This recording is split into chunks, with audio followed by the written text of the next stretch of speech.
السلام علیکم ویورز، جھوک سرکار کی نیکسٹ آنے والی قسط میں آپ دیکھیں گے کہ جب زینی دودھ والا گلاس لے کے آتی ہے تو پیرل سنگھ اسے کہتا ہے کہ تم یہ دودھ پی لو، لیکن وہ نہیں پیتی کیونکہ اسے شک ہو جاتا ہے کہ اس دودھ میں زہر ہے۔ تو پیرل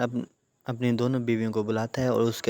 ان کے سامنے زینی کو دودھ والا گلاس پلاتا ہے اور زلیخا کو گردن سے پکڑ کر کہتا ہے کہ اگر تم دونوں نے آئندہ کوئی ایسی حرکت کی تو مجھے بھول جانا، میں یہ نہیں سمجھوں گا کہ تم اس گھر کی بیویاں ہو۔ تم دونوں کا حشر بھی میں اس نکرانی زینی کی طرح کروں گا اور تم دونوں کو بھی میں مار ڈالوں گا، جس کی وجہ سے زلیخا اور سرداری بیگم بہت زیادہ پریشان ہو جاتی ہیں کیونکہ ان کا دوسرا وار بھی ناکام جاتا ہے۔ اس کے بعد پیرل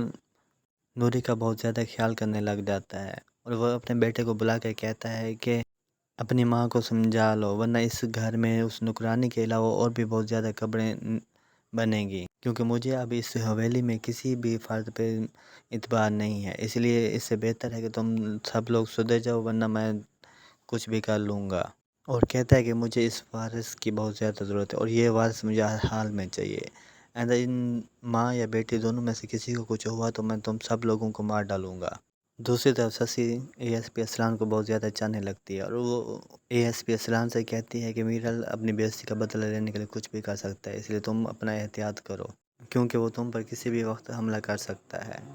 جس پر اے ایس پی اسلان کہتا ہے کہ مجھے اس بات کا پہلے ہی سے پتہ ہے کہ وہ تھانے پہ دوبارہ حملہ کریں گے۔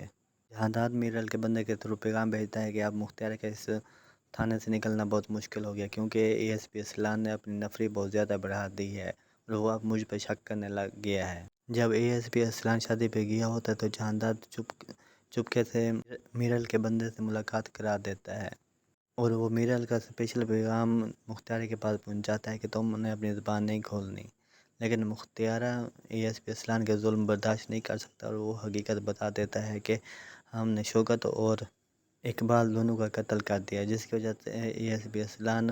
حویلی پر دوبارہ چھاپہ مارنے کی کوشش کرے گا کیونکہ اس کو میرل کے اور بندوں کی بھی ضرورت ہوتی ہے جو اس گوئی کے دینے کے لیے تیار ہو جائیں،